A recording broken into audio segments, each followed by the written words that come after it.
Le service public est le patrimoine de tous. Le service public, c'est une notion qui résonne, a dit, depuis le combat perdu l'an dernier pour sauvegarder la maternité. Le spectre de la fermeture prochaine du guichet SNCF et la suppression possible dans les années qui viennent de la ligne Livron-Briançon donnent l'impression d'un territoire de seconde zone. En tant qu'interne, avec une cinquantaine d'autres internes, on prend le train toutes les semaines. Sans le train, on pourrait peut-être imaginer qu'il y aurait plus d'internes qui pourraient venir au lycée et qu'au bout, il y aurait le lycée qui meurt.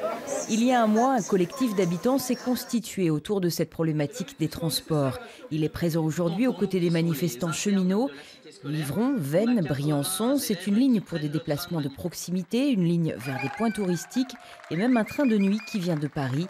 La perdre ou la voir remplacée par des cars. Ça oblige un certain nombre de la population à se concentrer sur les villes. Or, nous, on a choisi aussi, pour une partie, de venir vivre dans ces régions parce qu'elles nous apportent un certain cadre de vie. Ça devient compliqué.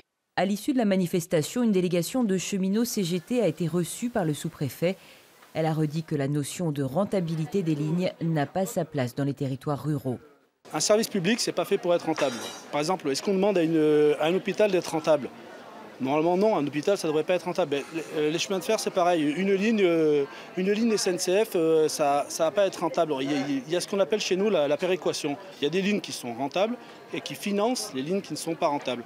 Et ça, on va dire, c'est du domaine du service public. Ce samedi, grève nationale oblige, aucun train ne circulait sur la ligne. Pas question pour les manifestants d'y voir un reflet de leur avenir.